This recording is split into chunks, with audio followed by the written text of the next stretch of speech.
Yeah, hi there. My name is Osgood Perkins, and I directed this movie.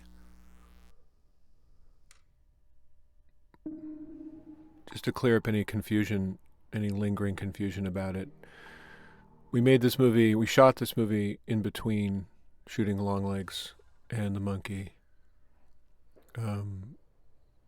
We wanted to kind of go directly from Longlegs into The Monkey, but then the Writers Guild strike and the Screen Actors Guild strike struck, and we couldn't go forward with that plan, so we sort of pivoted, as they say, and found a movie to kind of make up as we went along. We got our friend Nick Lepard to write it, because I couldn't write it. And we found a house in the woods, and we found some brilliant actors, and we got started.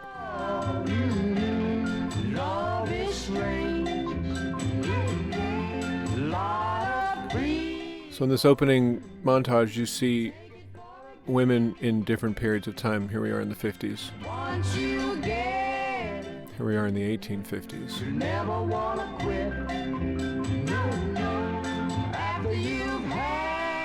70s.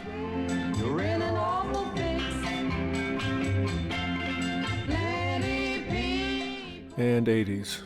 And the idea being that the gaze is sort of reversed here. Yeah, I mean, she's looking at someone, they're looking at someone. Us, presumably.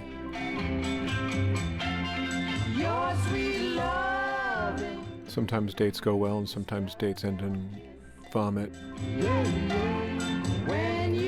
Sometimes relationships work, and sometimes they look like this. Sometimes they look like this even when they are working.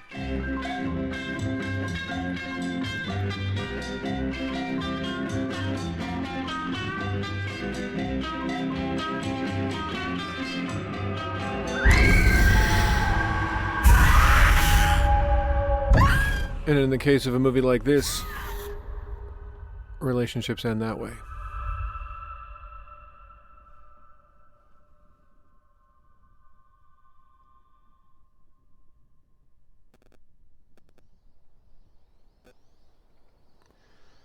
We made the movie for no money, with no time, and sort of trading on inspiration and love of doing things.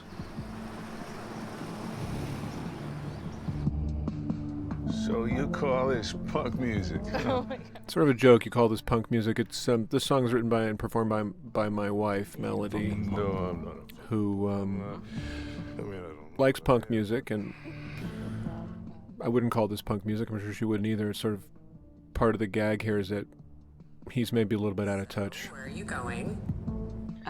To the country with Malcolm. This is the great Tatiana Maslany, Cabin, I guess. obviously, who I quickly discovered. I didn't know Tatiana before we started this movie, and we started it with Yeah, it'll be my first time. sort of 30 pages of a script and an idea, Yeah, and almost a year. me and her just talking over Zoom and Be like wondering what it was, and if there's ever been an actor who's ready to explore and discover and shape and make good guesses, What are you thinking? and then give you 50 options. nothing. It's Tatiana. We discovered that we could kind of figure the movie out as we were making the movie because she's that fluid He got me in what she's able to do. Is it beige? It is. It is beige. Ugh, I don't even think I've ever heard you say beige before. I didn't even think you knew the bitch. That's Tatiana's best friend from, I think, childhood, Tess Denning. Tess. We haven't talked about that. Her last name is hard for me to should? say. Well, I've never pictured myself as a mother. So, She, Tess appeared in The Monkey. She was the real estate broker who gets blown up by the Secret shotgun. family, just him and just the two of us. fuck, it is. It's trippy as shit talking to you like this. Call me sometime, okay?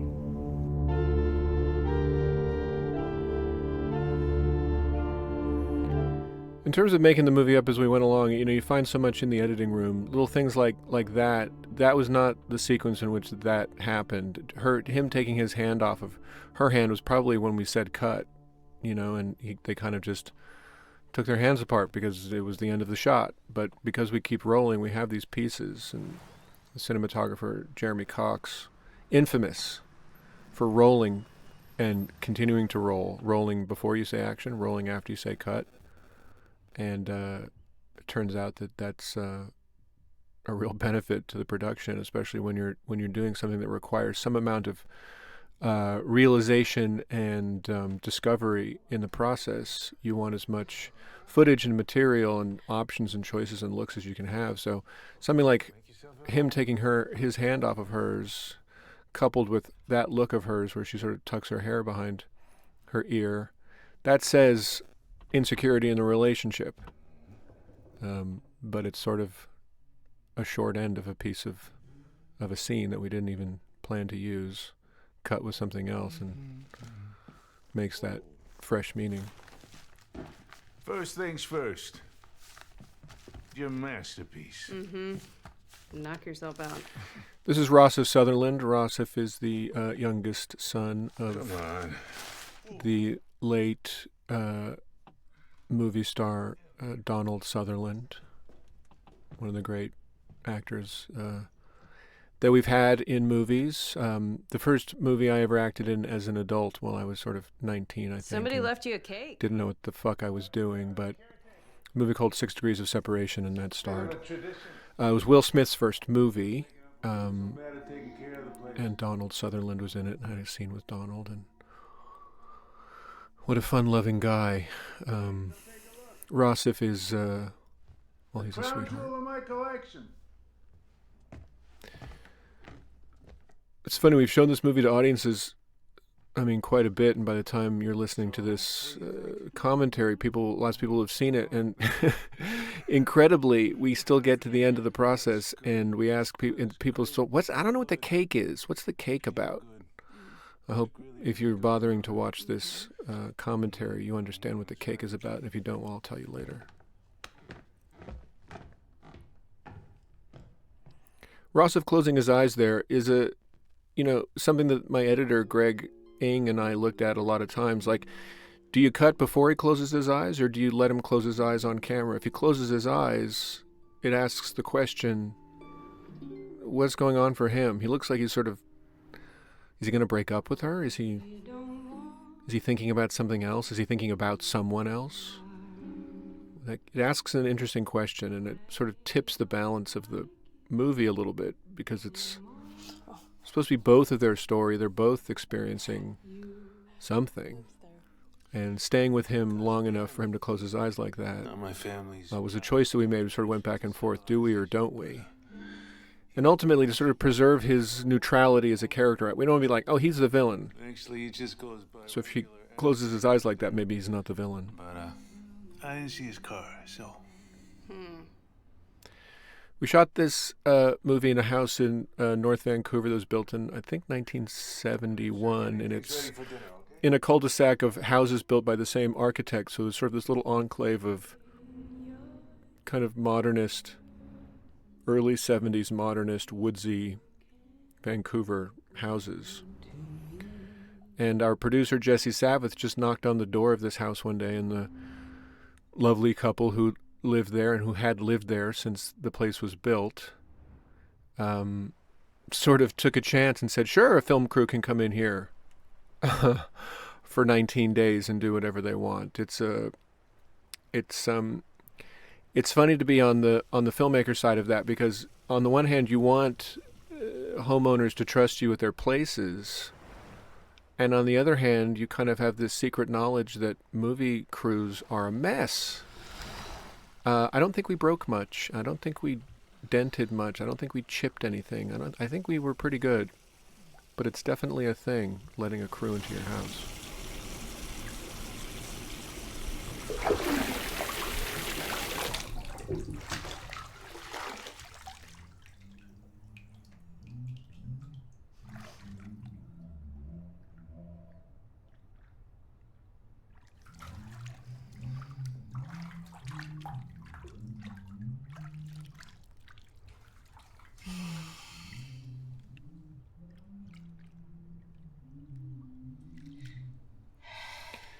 This bit here with the sort of the water flowing that you'll see in a minute, we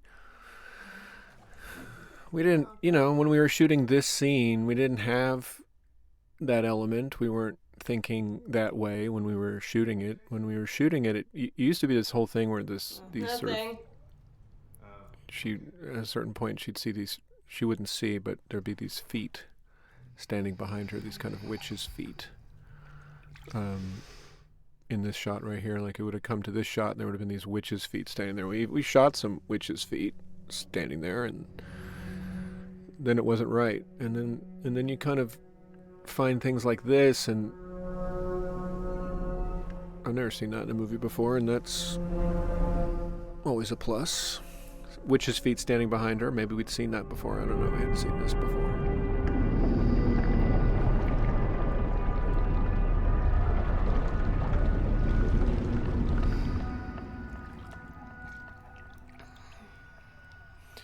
The idea to put the breath on the window that's coming up with the heart was something that we did in post. We didn't have that idea when we were shooting the movie. Like I said, it was supposed to be witches' feet back there, and instead it turns into this breath on the window that mimics her breathing and drawing a heart on the window in the scene previous.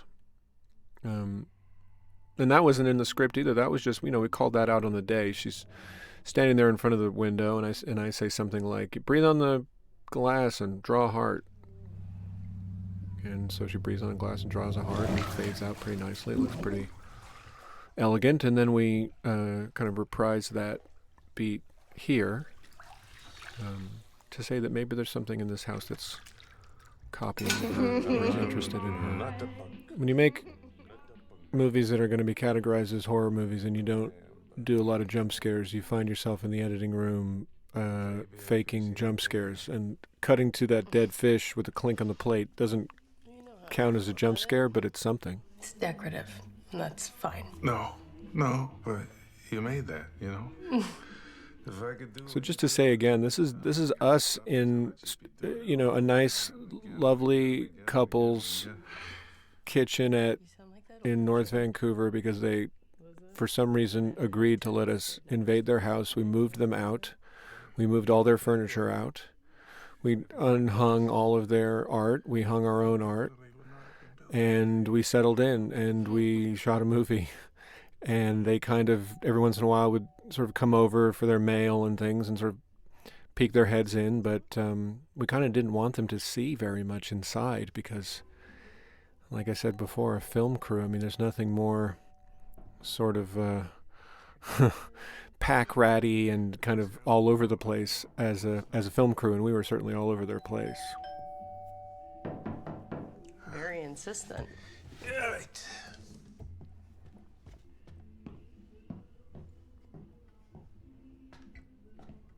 It's Cousin Darren No.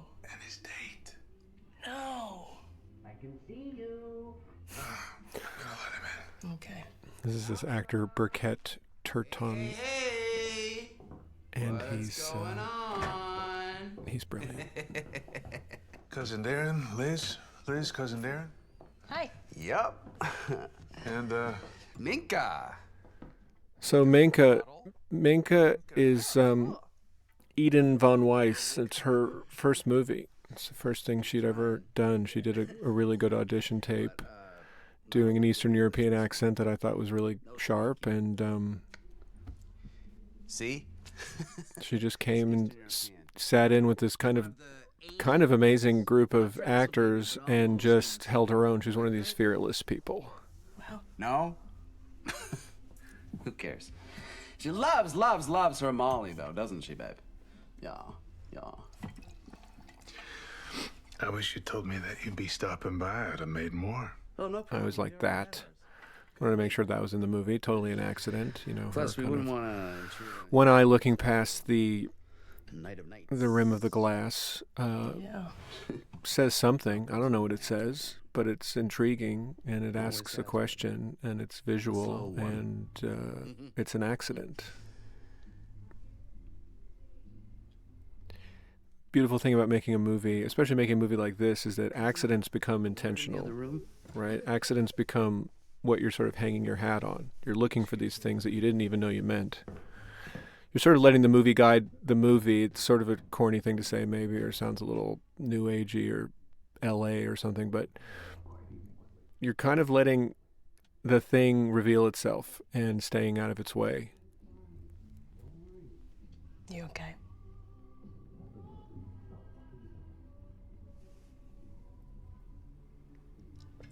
Tastes like shit. The joke around the cake is, I might as well tell you because you're watching this commentary. The cake is supposed to be made out of shit, and which is shit. And we put shit on her teeth in post. So if you go back and look at that shot again when she says it tastes like shit, we VFX'd in sort of shit stains on her teeth.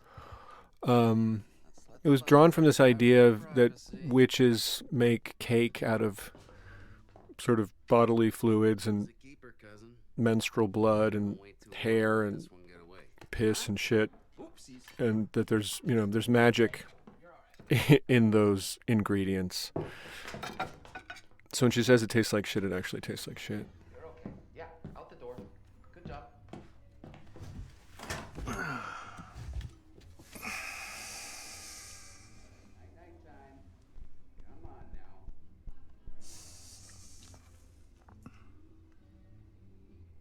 You okay?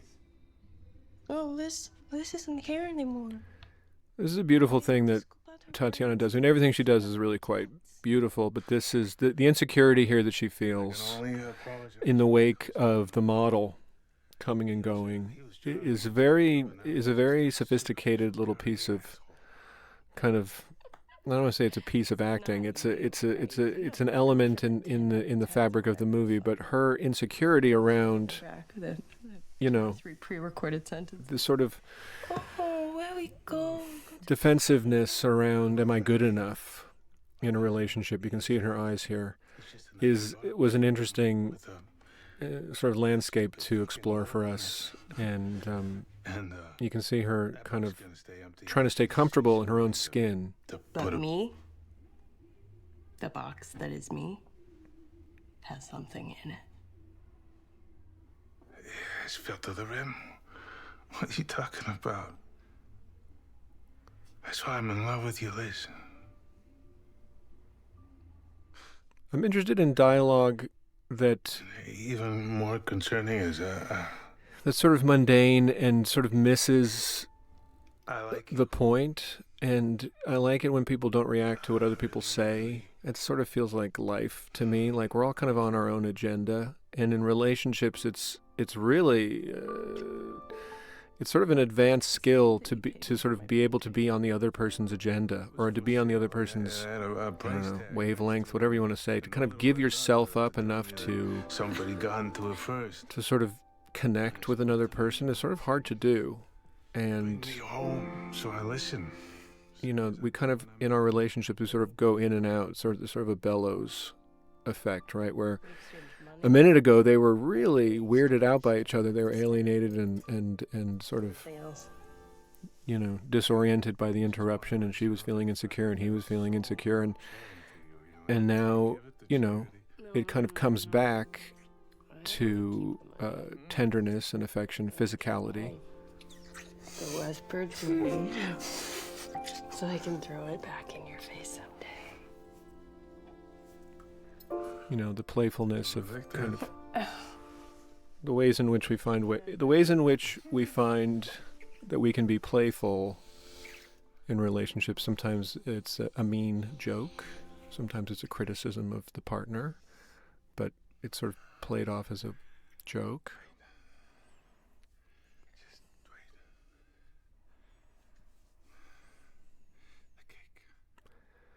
Sort of my favorite bit in the movie right there. They've just sort of navigated this awkward moment as a couple. They've resumed closeness and affection. They're getting it on, and he remembers the cake.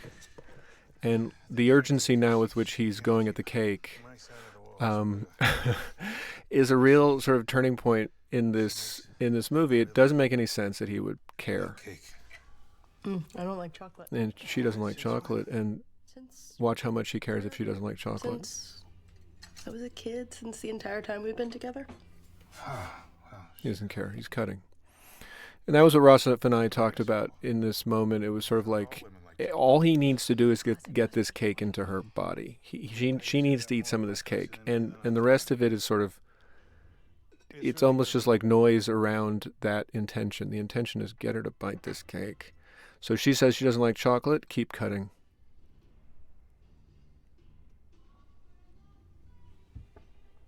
So?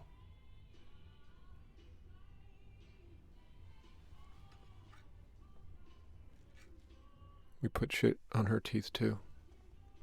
You'll see.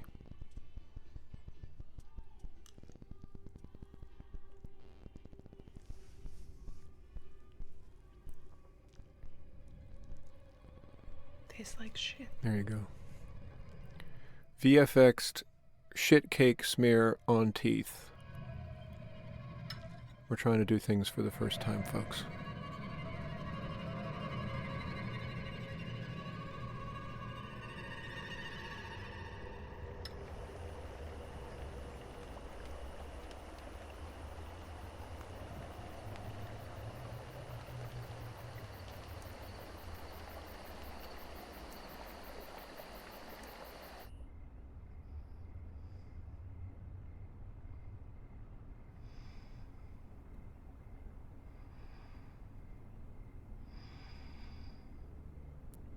So the cake has an effect. You know, I had a really rich Italian food dinner a few nights ago and had just the worst sleep. Like ate too much too late and had the worst sleep. So here she is sort of struggling with the cake that she's had.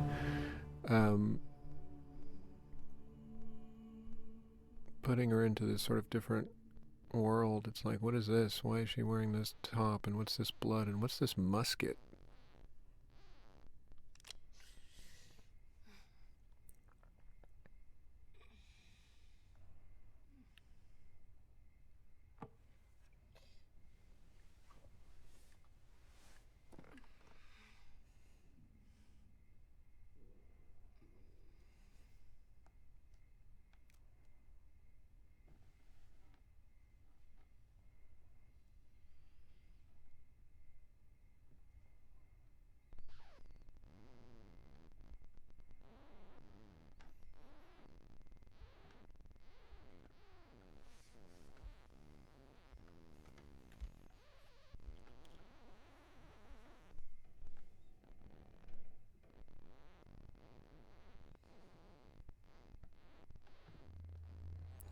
Another jump scare that's not a jump scare. You know, the willingness on all of our parts, the people making this movie, me, the editor, the sound guy, Eugenio, just the choice. It's not a hard choice to make, but don't score it. Don't sting that look at whatever that was. Kind of something in a tutu standing there. Don't sting it. If you sting it, you kind of waste it. That's how we felt. If you don't sting it, you kind of keep it.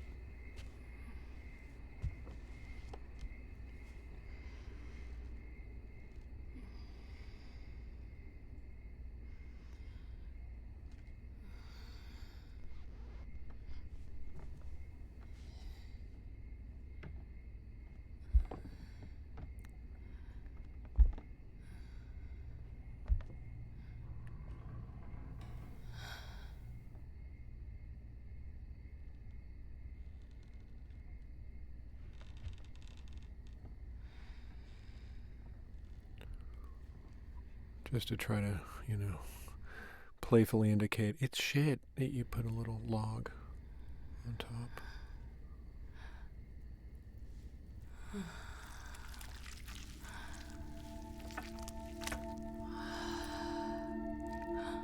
She's certainly drawn to the cake, and here, obviously, she sees it in a way that she didn't see it before. Some of this is practical. Those pieces were in there, but some of it's VFX later just to sort of enhance the look. And she's so in it Tatiana, she's drooling. You can see drool coming off of her mouth. Some actresses can cry, and some can drool.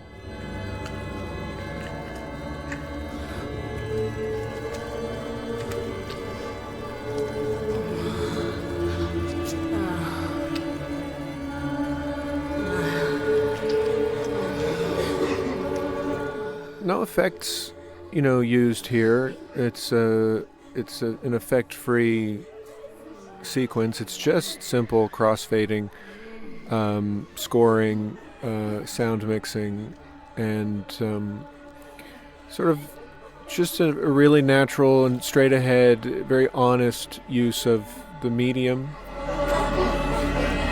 to create this effect. And it's the next day. And it's Boots. I hate being outside. Minka, I hate being outside. Of course she hates being outside. She wants to be like in a bar with table service. Fuck. I wish for Uber. Hi?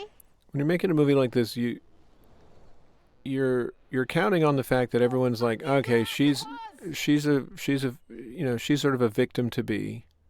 When we certainly here, it's like, all right, well, it's only a matter of time before she gets it. And I think that's useful. It's just useful to orient the audience to the story and sort of to the flow of things, the rhythm of things. There's a certain rhythm of expectation that an audience is entitled to have and should have. And we're lucky that an audience has certain expectations because it's a way to sort of bond as the filmmakers. You kind of bond with the audience over like, it's this thing that you're familiar with. And it sort of permits you to do lots of other things that the audience is not familiar with. It's sort of a trade.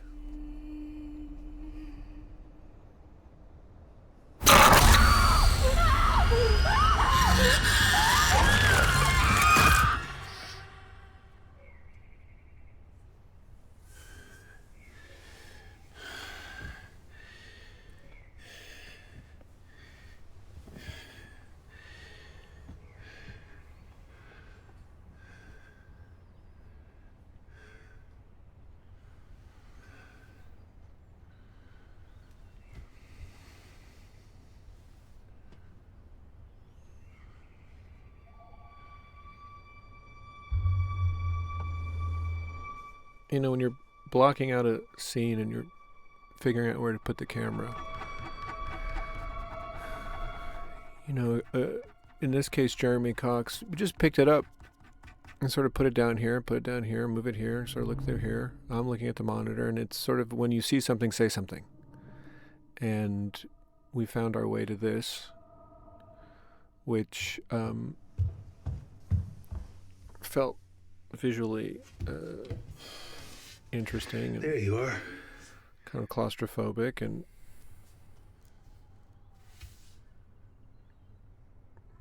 Sorry.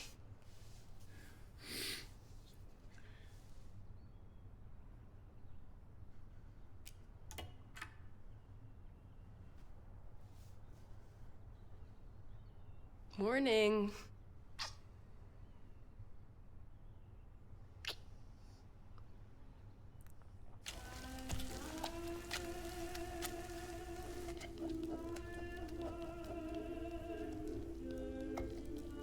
putting music in movies is funny because you kind of get a few hero songs that you love and that you really need and insist on having. Love is Strange at the beginning, you pay for. And then there's these libraries of sound alike songs that are sort of like, oh, it's almost like that thing. Like that voice is almost like Ella Fitzgerald or someone, but it's just not. It serves the purpose, and at a quarter of the price or a tenth of the price or pennies on the dollar. Oh, yeah. I got a patient coming out of a medically induced coma today, and No, you don't. And I'm just waiting for somebody to tell me she's all clear. Mrs. Portnoy.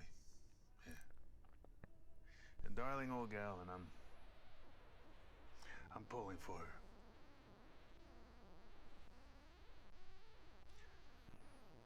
What are you drawing? Oh, just tormented victims that somehow I'm now compelled to draw for some reason ever since I ate that cake.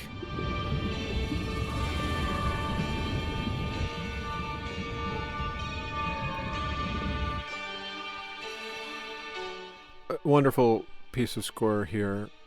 Ado, our composer, kind of dug into this. I don't know. To me, it sort of sounds like a Dario Argento kind of a vibe. It's a little bit like Deep Red or something. It's not quite Goblin, but it has a little bit of that flavor.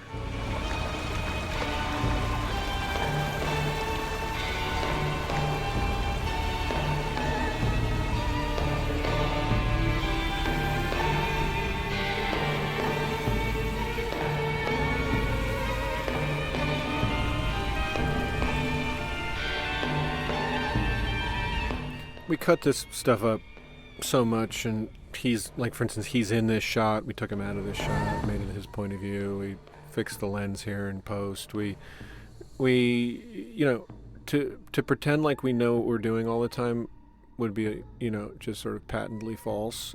On some movies you know more, on some movies you know less. On this movie we didn't really know kind of what we were thinking. We knew what we were doing, but we didn't necessarily know what we were thinking or how it would all fit snugly.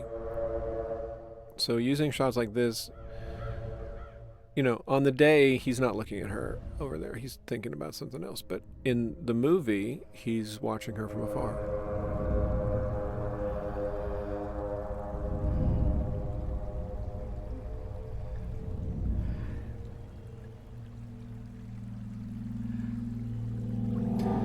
The shot coming up, which is used for the poster, this one,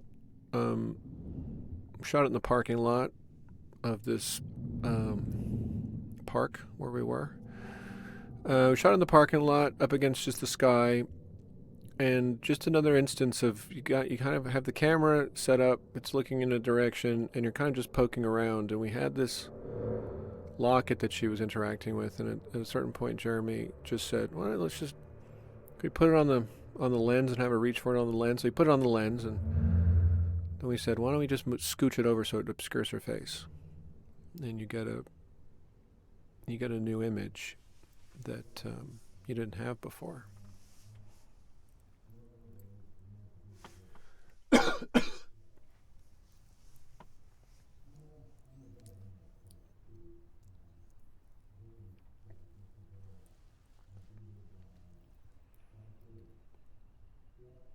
So the cake has an effect. I mean, this sort of semi-stoned Malcolm? state that she's in. Tatiana's referenced this kind of bit in an interview before. She just came and lay down on the couch. She just laid down like that, and I just said, stay there. Like, it's not a great science all the time, how you position actors, or you block scenes, or you come up with things. Like, she just got there, and I said, don't move. And then we built the shot and then the scene kind of around this posture of hers, which is Yeah, I'm sorry. you know, it says she's been kind of lay low by something, and it says she's sort of stunned and out of it Everything and sort of struggling against that. things normally go. How do these things normally go? She'll wake up, you know. I'm not worried about her. I'm worried about you. It's fine. I think I'll just maybe settle in here. Okay. Okay. The fridge is stocked. There's wine in the kitchen, and good wine in the basement, if you feel like celebrating. When will you be back? 6. Or traffic. 7 at the latest.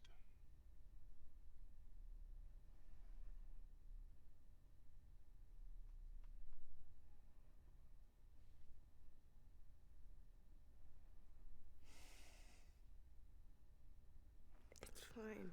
Oh, the weirdnesses of trying to Fine. talk to I your can handle myself. mate. You go fulfill your oath. I'll just be here looking through your drawers.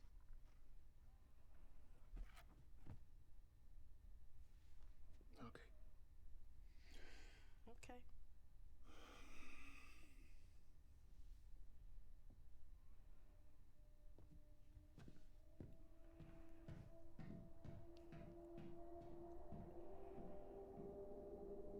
So at this point in the movie, I mean, it's probably fair to assume that most people watching are going to be, you know, okay, he's the villain, he's the bad guy, he's lying. But what's he lying about, and what does it mean to the whole thing? What's the content of his lie? Like, so he's leaving her in here now. Is he going? He's got another woman. Does he have someone to meet? I mean, that's what's, I think, is implied, and is what we want it to be implied, because it's not that, right? He's not going to meet somebody. He doesn't have a wife in the city, but it sure seems like he does. So here she is putting on the cardigan he gave her, which sort of stands in for domestication and kind of, you know, she wants to be the good girlfriend who's sort of a little more upscale. We've painted her out to be kind of a little bit of a city kind of punk type, and he's sort of a doctor and maybe a little older, and so she's doing her best to kind of wear the costume that fits the moment. And you said call, so... You at your cabin? Oh, it's not my cabin. Not yet. This, on the phone here, we saw her earlier. This is Tatiana's friend from, I think, childhood. Not really. Tess Degenstein. The bathroom's the only room with a... Tess appears in The Monkey as the real estate agent who gets exploded by the shotgun. Tess is a terrific actor and capable of really sort of sophisticated comedy. Great movement actor. She did some of our movement in this movie. She embodies some of the monsters, and No, I'm here. Malcolm. Which is one of those things where, you know, as we're getting everybody together, we discover that Tatiana has a friend, and Tatiana's friend is amazing, and Tatiana's friend goes in the movie, and then Tess does an amazing job, and He had to work. Tess gets to do something really fun in The Monkey, and What the fuck, man? on and on. I'm just telling it to you straight. You know what you are. And what am I? Don't want to say it. Yeah, so don't. You're a side piece, Liz. Cool. Thanks, glad I can count on you. Do you want me to come get you? You don't have a car. This isn't who you're supposed to be. Some kept woman in a house. Kept? That sucks. Fuck you. Fucking hold on a minute. No, it's fine. Bye. This bit coming up here where she is looking through the binoculars and she sees, Minka's head in the garbage bag. It's one of the first things we did with Eden. It was sort of like, okay, so you've got a part in a movie. It's a cool movie. The people are cool. The actors are great. It's kind of a great opportunity. And on day one, we're gonna cover you in coffee grounds and old wilted lettuce, and have you lie down in the dirt with your head positioned in such a way that it looks like it's in a garbage bag. And she said, "Great."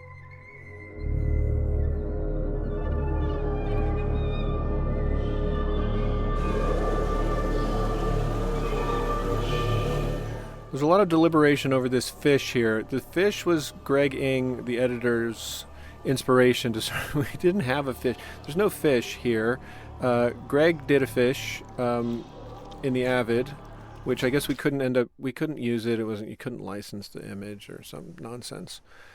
It's funny how there's all these protections over things that will just never get used because there's protections around them. Where it's like, all we're trying to do is use your fucking fish image in our kind of cool movie, but if you want to forbid it, okay, now it's not in the movie anymore. It's like, I don't know, it seems like a waste of energy, but we had to kind of agonize a little bit over finding a fish that we could VFX in that would satisfy everybody. It just wasn't as good as Greg's original fish. Oh, Jesus!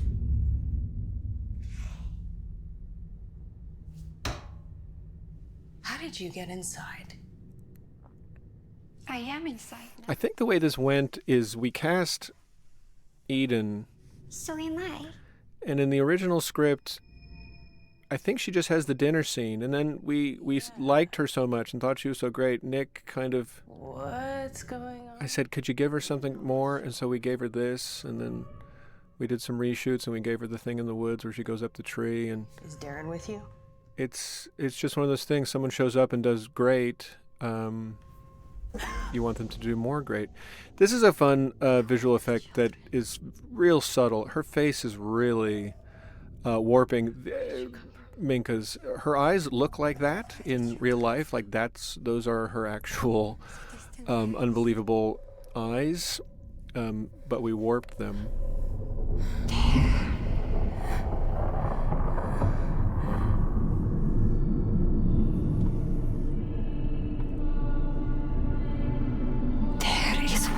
Children think you are their mother.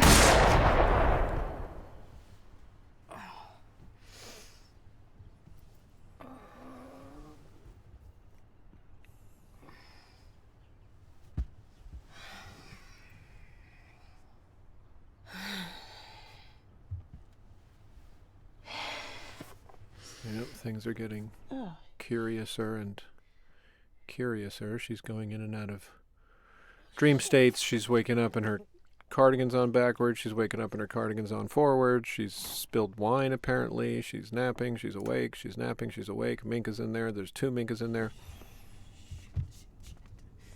Yeah, it's that time in a movie. The time has come for the main character to leave their cell phone behind.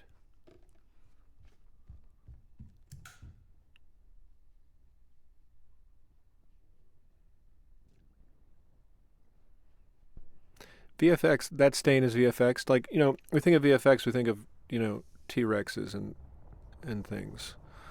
But a lot of VFX is sort of,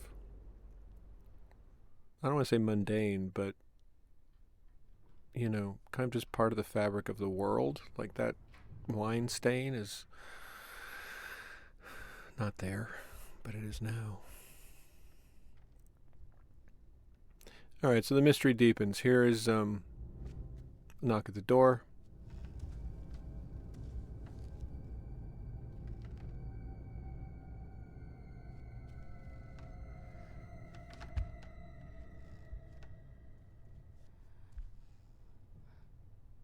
I can see you.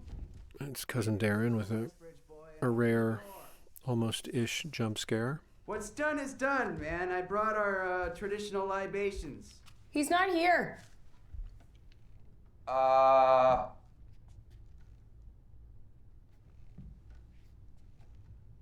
What was it again? Was it Linda? No, Liz, actually.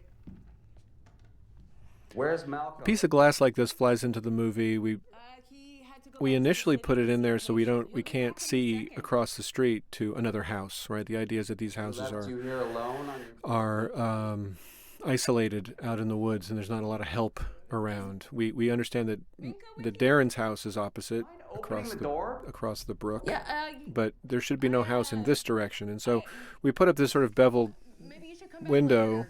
We put this glass up over the homeowner's original clear glass, because this shot would show that there's a house across the street. So we put instead of trying to erase the house or put trees out there or whatever, we just put this interesting piece of glass up, and then when we come to shoot it on the day, we find, oh look, we can get a good look at his face through it. But to the hospital to see a patient. it's practical before it's artful. It's practical to say there's no house out just, there. And then it becomes artful to say, oh, look how hanging it out? looks. Yeah. You like it out here? You feeling good, or? Yeah, it's good. When you're trying to make your movie make sense and have people understand it, and you're showing it to audiences and saying, oh, we don't understand it, right? We don't get it. Something like this becomes a golden opportunity to improve your chances of being understood, because he's off camera all the time. And He's not here, he's not there, we don't see him. He can say whatever we want him to say. So on the day when we were shooting it, he had very different dialogue. But you know what'll keep this party going? But then when we showed it to audiences, and sort of an early cut to audiences, and the early cut audiences said, this, and this is unclear. We don't understand. You sort of end up trying to find ways to help the audience's understanding, and you find a lot of opportunity in additional dialogue recording, especially when you have actors not visible. They can say whatever you want. Oh. Come on. It's like in talking about it as a filmmaker, there's almost an impulse to sort of feel, I don't know, guilty or sheepish or something about that. Like, I should have known everything at the time, and everything should have been perfectly clear. But that's not.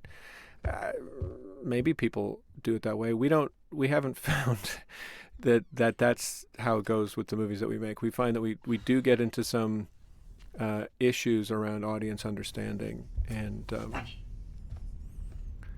we try to double back when we can, and it's fair use of the medium, I guess. Shit. Oh yeah, the phone. Remember? It's like one of those scenes in a movie where someone opens a drawer and takes the gun out just to remember that they have a gun in a drawer, and they put the gun back and they close the drawer. Sort of like that.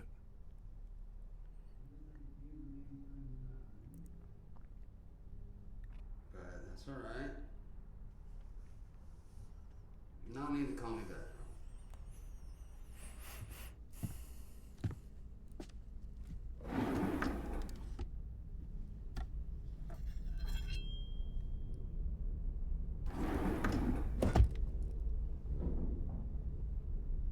Pretty sure that cleaver was rubber, but when you put a knife shing under it as he's pulling it out of the drawer, it becomes metal.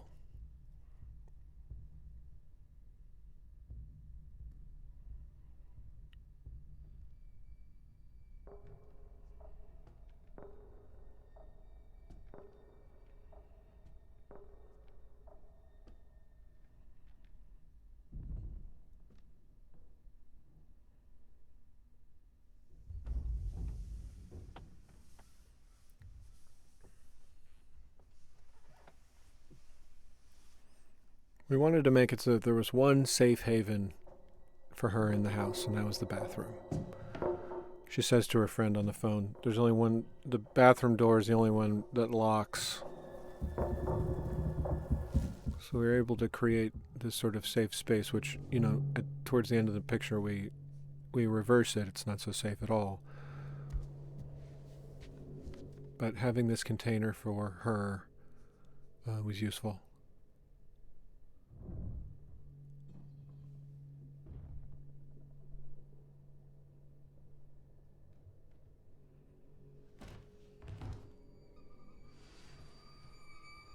This image here is entirely a VFX.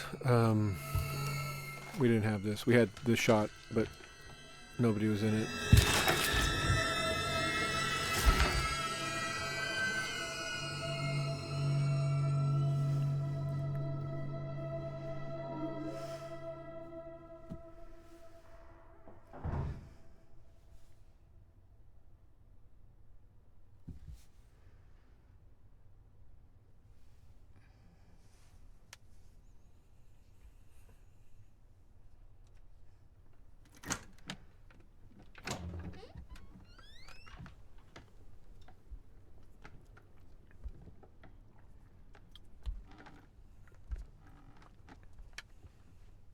in the original articulation of the scene, he's back there behind her when she comes out. He's there standing there with the cleaver, and he gets yanked out of frame.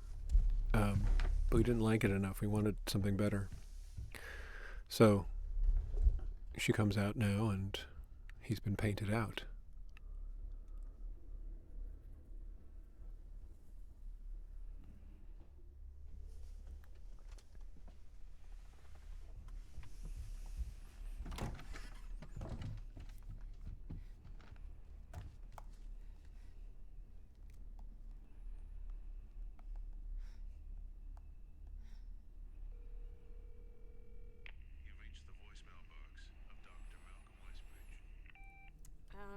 Malcolm.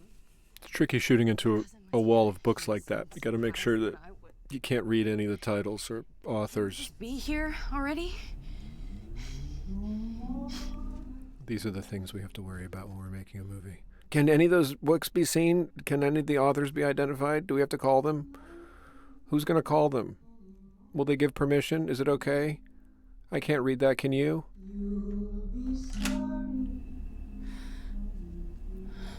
This Peggy Lee song was just put in as temp by our assembly editor, Graham Fortin, the man from Chilliwack, as he's affectionately known in Hollywood. And the man from Chilliwack just slid this song into the movie. I don't know where he got it from. I'd never heard it before. I'd heard some Peggy Lee songs before, but I'd never heard this one. It was just a choice he made on his own at some point. I wasn't there. No one was around. He sort of pulled this out of his library and stuck it in the movie. And it's perfect. And we don't know why it's perfect. We don't see it coming. We don't plan for it to be perfect. It just reveals itself to be perfect. And then it gets quoted in the ad campaign, and it becomes the log line on the poster, "I don't like you anymore." It's just one of those things where, as filmmakers, we have an opportunity to remember how lucky we are that it's not a one-person show, that a movie's being made by a big group of smart people who want to bring their best selves to what you're doing.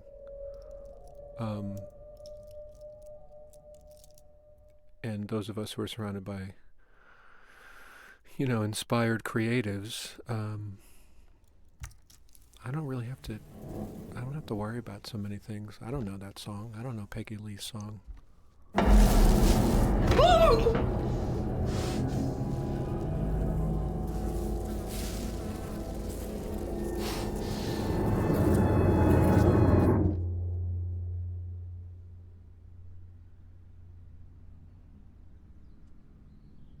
The bag on the head was a couple of things. It was the plastic bag on the head was a couple of things. It was we don't have any money, so what's a cheap disguise? All right, a plastic bag is sort of weird. Sort of weird someone wear a plastic bag on their head.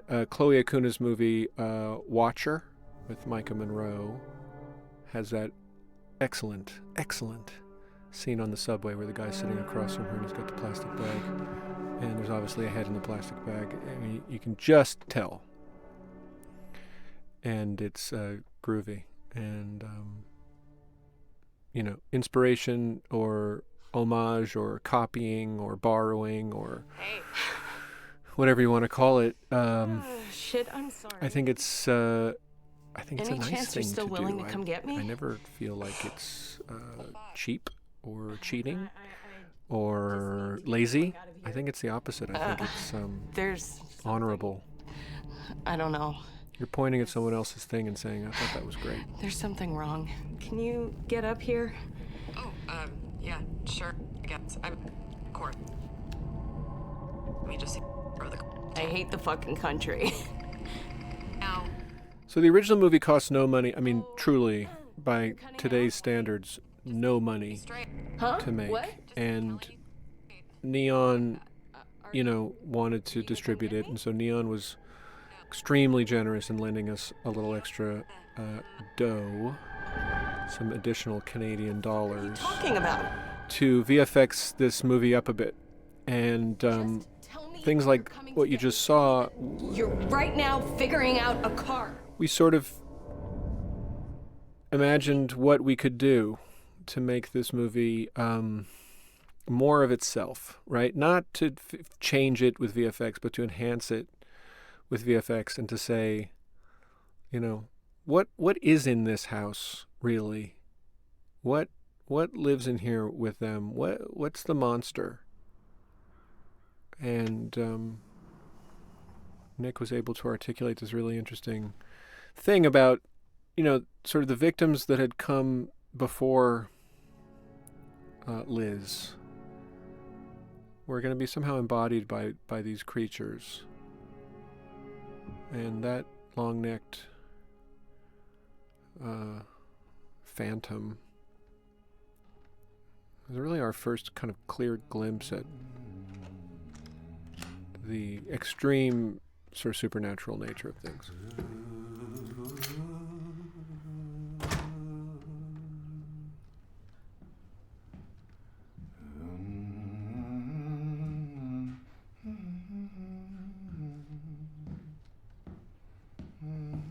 Oh, God! Please. I called you a bunch of times. I like that every time I see it. You've seen the movie before because you're watching the commentary. She's not supposed to be there anymore. She's supposed to be gone. She's supposed to be someone else's problem by now. What the fuck was that? That's why he comes in the door kind of humming, very nonchalant, casual, Old lady with a bag on her head? sort of resuming his life as a bachelor, and he turns the corner and, oh, she's still there. It's quite shocking to him. She put a bag? It was fucking creepy and fucked up. She had a fucking plastic bag on her face. Yeah, that sounds awful. I'm sorry, honey, but can we please just calm down? No. Your cousin. So what Tatiana wanted to do here, which I thought was so interesting and I didn't anticipate it at all, was she said she wants to get to a place where she feels dumb.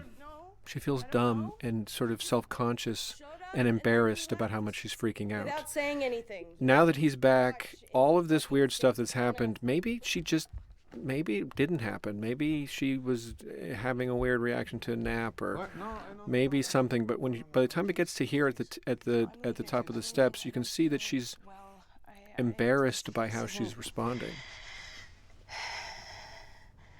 This place isn't right for me.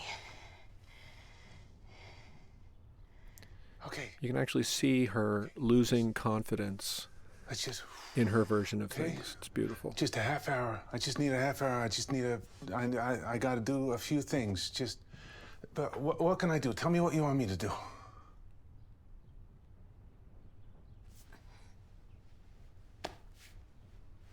Go search the house. Search the house, okay? It's so clear. That they're She's such a terrific actor. all gone. Okay. You can see in her eyes there how now the shoe's on the other foot. Now she feels bad for asking him to search the house. Now she feels like she's being histrionic and sort of hysterical. And Anybody here? here she comes in disappointed with herself. So interesting. I don't know if that kind of thing can be written, You sneaky bitches. but it can definitely be acted, Anybody here? as you can see.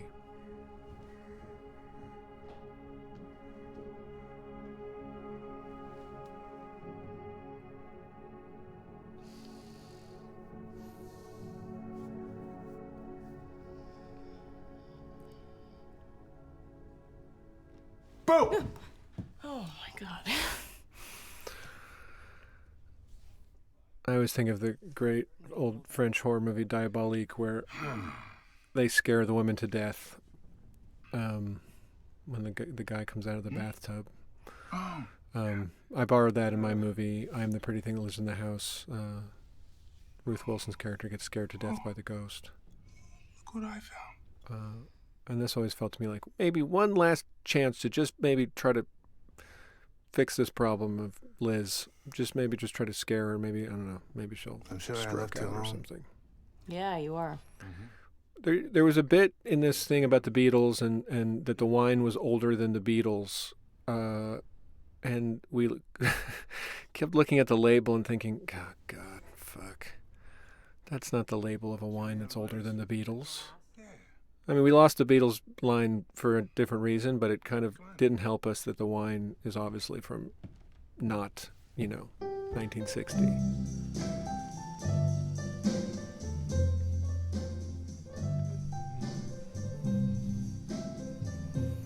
He sings along here sort of badly, and it makes her laugh, and it's not Ross if it's Greg Ing, the editor.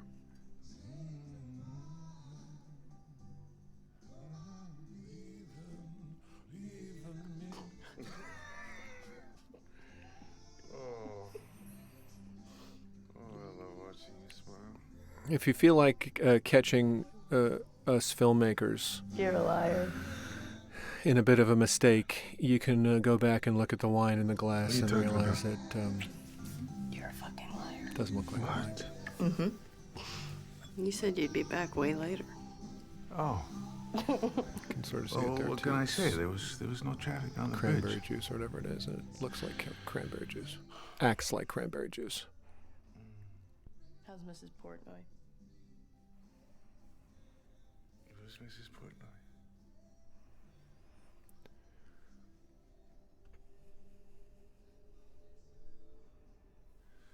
Oh, When Nick found Who's Mrs. Portnoy, terribly cold. we exalted. How quickly I can. We were excited because I'm looking. how could he forget Mrs. Portnoy?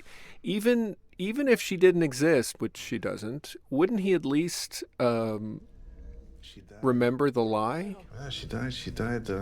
And so by forgetting even the lie that he told, which is what his whole absence was built on, he can't even conjure who's Mrs. Portnoy. What's that?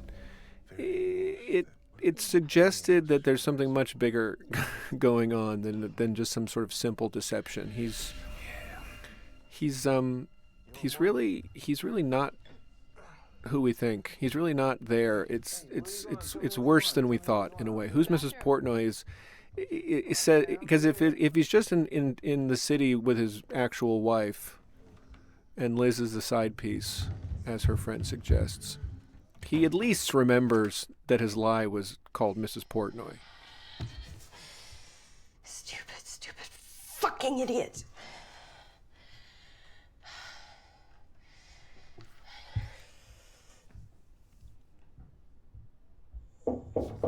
You feeling okay? Hey, just a second. Please tell me you're not pregnant. No, I'm all good. Just peeing. Because he's had situations in the past Why you come out of there so we can talk? where the girl in question About what? maybe was pregnant or maybe had a kid with him, and It's not what you think. well, that just made it all So worse. you're not married? You weren't just in the city with your wife? I wasn't in the city with my wife. I'm not married.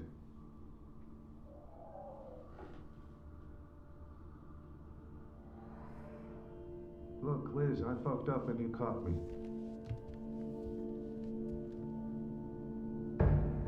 Come on, just open the door.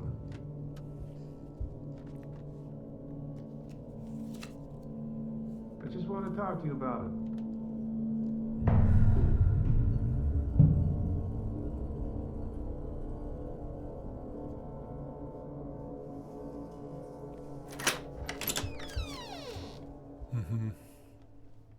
Doesn't really lock. It's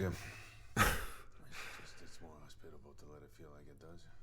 When Nick Lepard, the screenwriter, found that, we exalted. Who is this? If you establish a safe space, a zone of safety in the house where she can go and the door's locked, and then he comes in It's a long time and ago. he comes to the door and he wants to talk to her, and it's sort of coming to the crisis of the movie, and he, one way or another, they're going to have to come back together. They're going to have to do more with each other. She can't stay in the bathroom forever, But why would she ever open the door? Why would she ever unlock the door? What's it going to take for him to get her to unlock the door? What if it Who just, the fuck are you? just doesn't lock? I'm Malcolm Westbridge. I'm your friend. I'm your lover. I'm the same man that you've known for a year. I'm a doctor. I'm a decent guy. I save lives when I can. When I can't, I can't. I save lives when I can, and when I Bunch of other can't, stuff too. I can't. I want to go. I understand. It's just. Can we just sit in the living room? You know, just talk for a minute. I'm not fucking sitting down. It's a pretty good offer, considering. I love the drip, drip, drip that his truth is starting to come out, right? He's saying, let's go sit in the living room. She says, I don't want to sit down. He says, it's a pretty good offer, considering. Considering what? Would it matter if I said that, I never wanted you to suffer? So this bit we did, her side, his side, long takes, really long takes. And we ended up cutting in, new footage and things into it. But what you see on her side, what you see on his side is reciting this sort of wonderful You're giving me life. speech, this expositional speech of madness, really. Couldn't be as crazy as all this is that he's about to talk about, but it is. And then on her side, just being in the house on the day of shooting this and watching Tatiana sort of experience his revelation in a long take and go from where she starts to even just to here, right? So she starts, it's a breakup. Just tell me what you need to tell me. Just go back to your wife. Like, we don't need to lie to each other anymore. And he starts talking about some pretty unexpected shit. They present themselves to you as women, do they? And you see her Because that really beautifully, really gradually go from, we're breaking up, right, to, what they are. what are you talking about, I've known them a long time, to Malcolm, really afraid, what the and then fuck are you talking about? right over the edge. Darren and I, we were kids when we found their mother. In that creek you saw. So this bit we shot later. We shot it after we shot the original movie. We got additional photography. We had money to do that, and so we went back to clarify the backstory. But the backstory was always at the center of what Nick was sort of doing with the story in general. The basic idea being that there are these two kids, brothers or cousins, but let's say brothers, wealthy landowner brothers, dancing naked in the river by the who light. found this witch. And that wasn't allowed. Like good, shitty, rich American boys, they have guns and they shoot. And they sort of found this person and this thing, and they sort of treated it with, feckless disregard, and, she's other, she goes in with the pigs. But sort of not counting on how much other it really all is.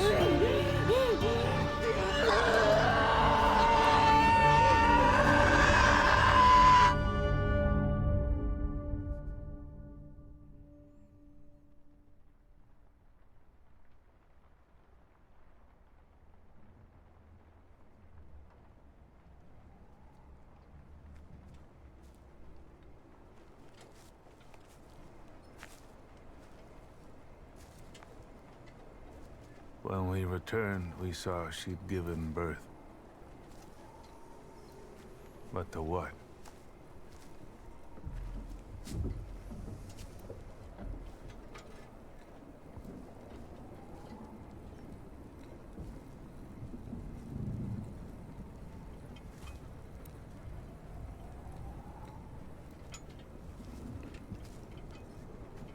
Great faces on these kids. I mean, he really looks like Rossif, younger, and then the kid playing young Darren just has a remarkable face. Wonderful.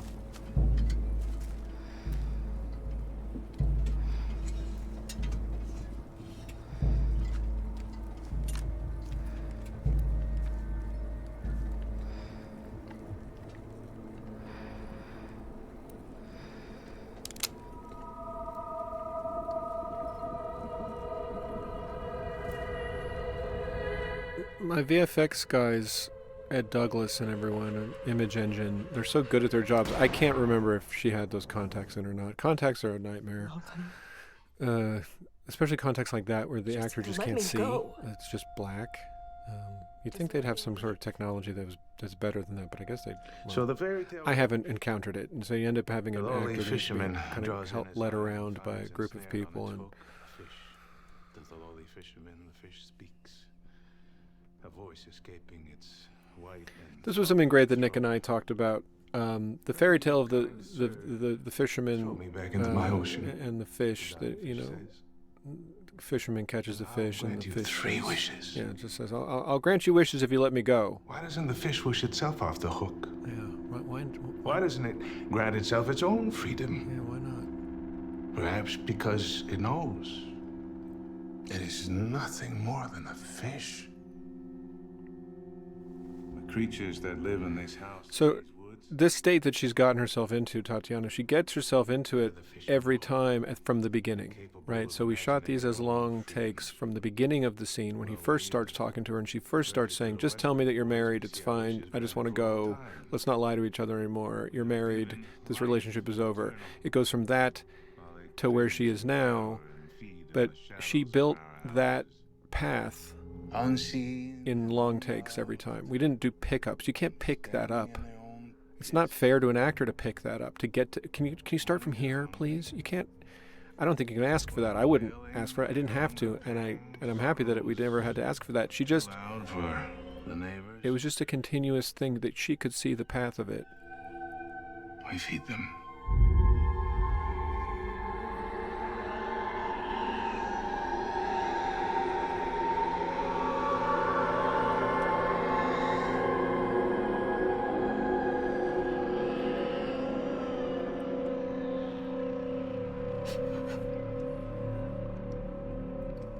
Malcolm, you love me. You said that. Yes, and that is why I don't stay to watch or to listen when it happens. Malcolm, let's go back. I want to go back to before. To when we didn't know each other. To then. Can we do that? Can we just do that? To when we didn't know any of this.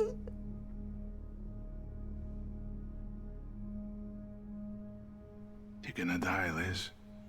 Oh my God. So I can live a little longer. It's gonna happen in this house. A wooden box for your coffin. I wish it weren't so. Oh, I really do. But it is.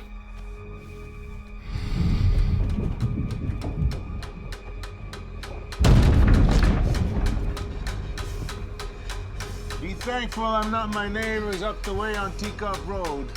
Standing next to them, Darren and I were perfect little gentlemen. The idea with that line was to sort of, give us a sense of scope and to feel like, oh, this is one house in a neighborhood of houses that are as bad as this house. Some houses are worse. Some of the people who live in the other houses, if you put us next to my neighbors up in Teacup Road, we look like little gentlemen. We're like, what do they do in Teacup Road? My God, if in this house they're feeding their dates to these monsters, like, What are they doing in Teacup Road? What are the neighbors doing over there? What could be worse than this? Sort of adds a level or a layer. It's like a layer of lasagna.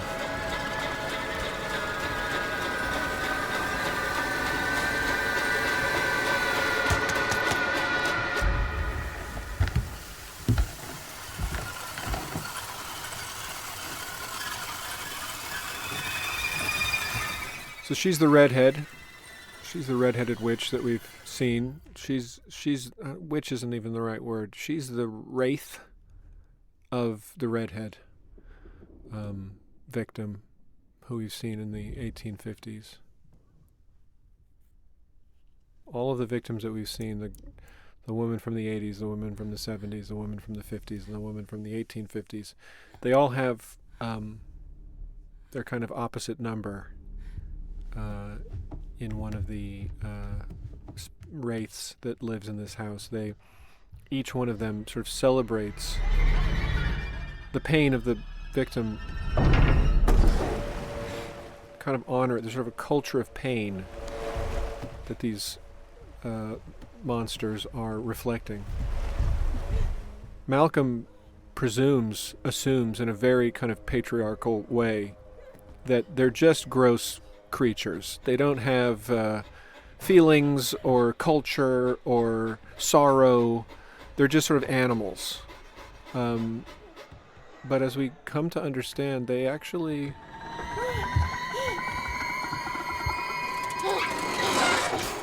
sort of respect the things they've eaten. And they kind of curate the pain of their victims. Seems a little more sophisticated to me.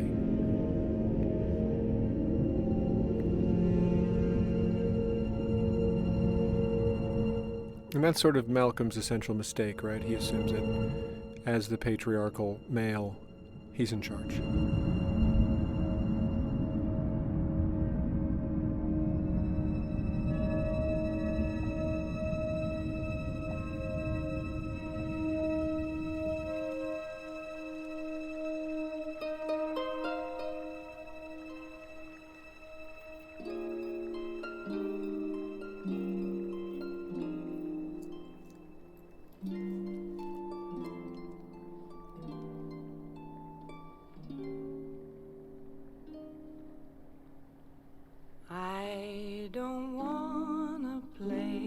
It's my favorite bit in the movie here when the kids come up the side of the mountain, the hill here, I don't like with the Peggy Lee voice. Anymore. You'll be sorry when you see me sliding. You can't write that. You can't plan it. You just let the movie share it with you when it's ready to share it with you. And again, apologies for the sort of LA New Wave-ish sounding potential nonsense, but when it works that way, it feels really special. I don't wanna play in your yard. The detail here on the, he collects all of her things, right?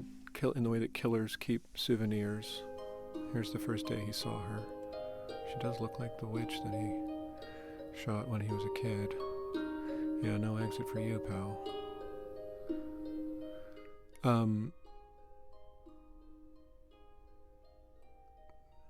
He keeps their things. He smells their pants. He smells their scarves. He keeps their phones. He puts them in these shoe boxes, and then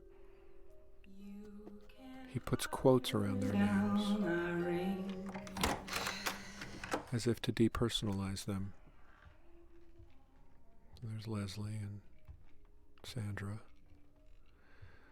But by putting the quotes around their names on the boxes, which is something that we did on the day, we were marking up the boxes. Danny Vermette, the production designer, and I were marking up the boxes, and we thought, oh, would it be awful if he... Guess what I found? He put quotes around their names as if to say that they were like, as if, Liz and Sandra. These were real people with real lives before he got involved before he did all of this. Hey, Leslie. But the minimization of their names Francis. seemed especially shitty. Louise.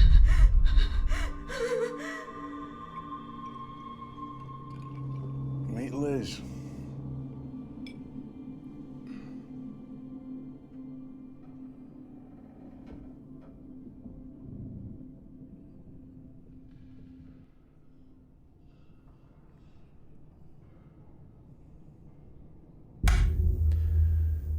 We shot all of this in a basement in Chinatown, in Vancouver's famous Chinatown. Sort of under a building where they make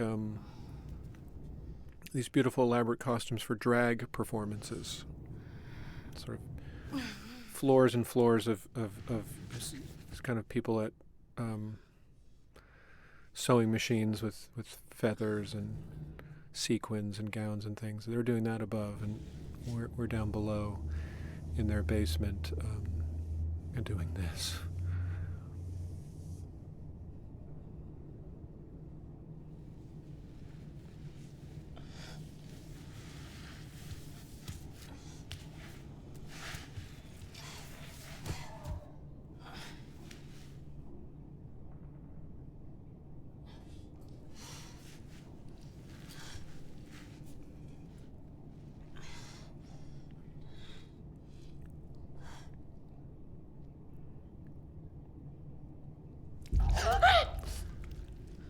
So, as an amplification of this idea that these monsters, these witches, these wraiths, these creatures, these things, honor their victims, or sort of curate and preserve, respect the pain of the women that have come before Liz. Each of them assumes the look or sort of a characteristic of one of the victims, and so the ladies who you see in the opening, the 80s woman, the 50s woman, the 1850s woman, and the 70s woman, we scanned their face. We did a whole elaborate VFX scan thing, and then we built these pain masks, we called them.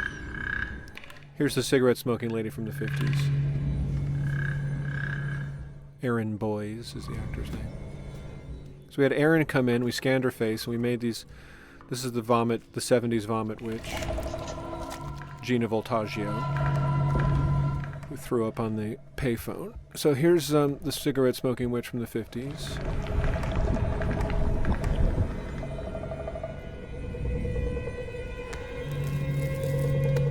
And then there's this madness. I don't remember who said it should be honey.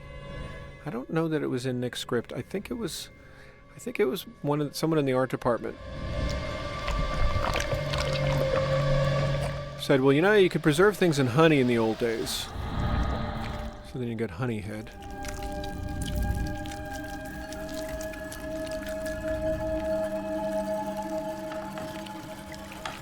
What the fuck? What else can you say?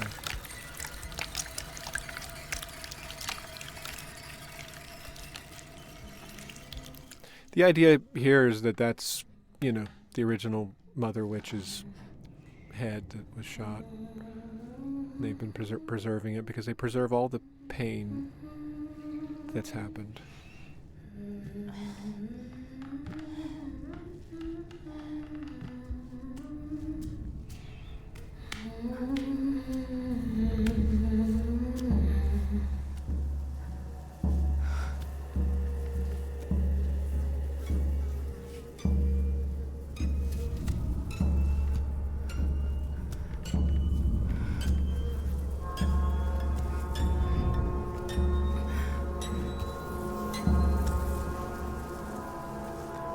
And so the idea with this one was that they would be all of the women.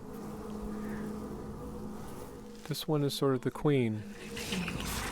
This one respects and honors all of the women that have come before.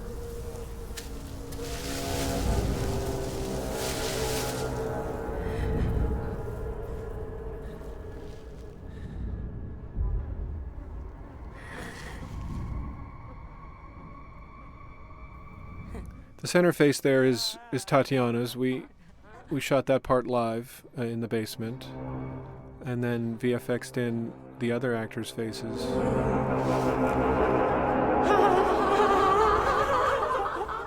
And Tatiana and I wondered about this reaction. What's the reaction to have at this point? She could scream and yell, or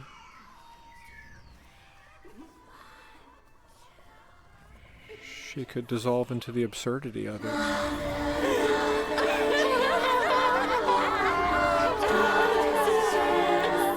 It's like, this was just supposed to be a weekend at my boyfriend's cabin. How the fuck did it turn into this?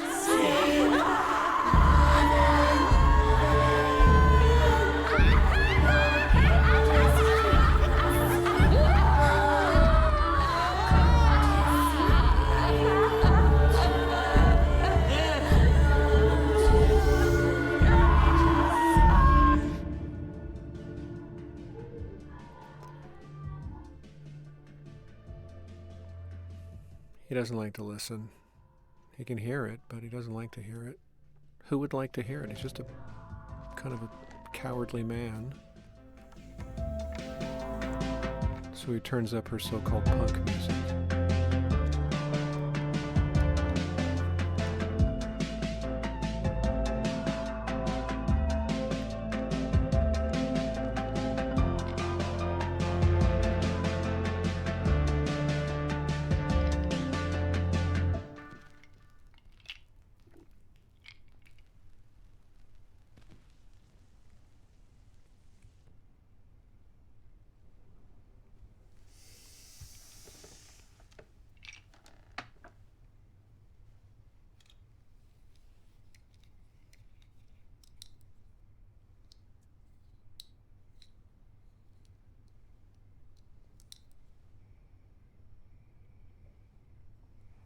So for Malcolm, that's how this movie ends. It's how it's always ended. He brings the girlfriend or the wife. He brings the woman, and the creatures that live in the house eat them. And he goes to bed, and he wakes up and goes back to his life as a 40-year-old man, even though he's 200 years old. But it's not going to go that way this time. It's a different story. We ended up in the editing room incorporating the honey. We had a lot of footage of dripping honey and swirling honey, and we sort of married that into the idea, this sort of transformational idea that we'd seen the mother's head preserved in honey, and now the flow of the honey seems to change something and seems to have some supernatural effect. He's older now.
Pretty beautiful visual effect.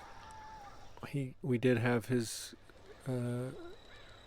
he was wearing sort of a bald cap. We did have the hair, and we did make him up to look a little older, and we did whiten up his beard, but then the artists at Image Engine, under the watchful eye of our VFX maestro, Ed Douglas, found their way to this image. I love how narrow his shoulders are. It's like a child.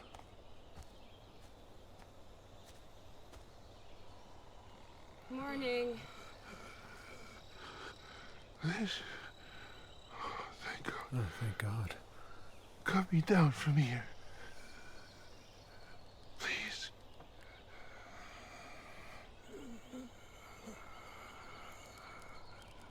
Please. Please.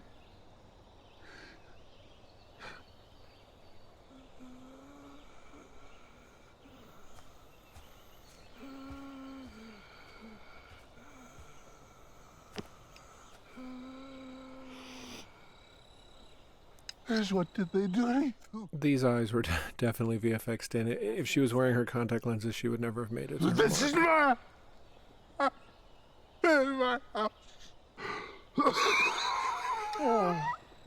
I'm master here. You live here because I live here. No one is. Malcolm. Oh. I don't want any. Malcolm, listen. This fork is going into your face one way or another. Might as well taste good. I never wanted to hurt you. You didn't. I'm fine. Now here comes the airplane.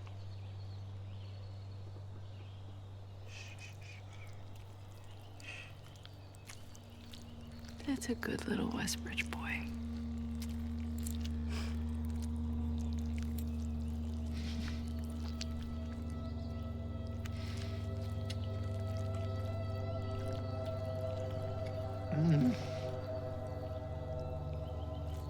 Oh, Malcolm.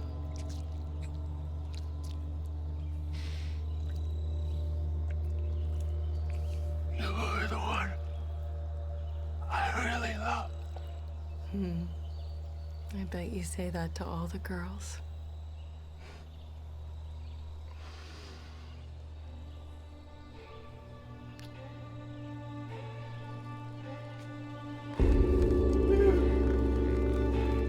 We didn't know how this was going to look until we shot it, and we had a fake head. You know, we put Rossif's head.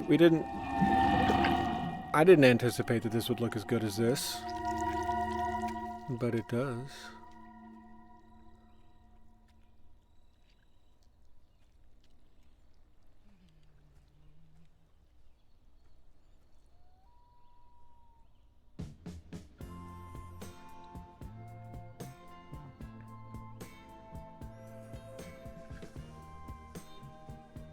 And we go out on a song, you know. I must have been through about 1,000,000 girls.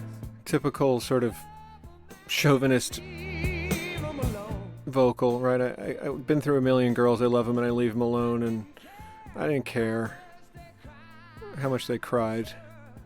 Their tears left me cold as a stone. But then I fooled around and fell in love. I'm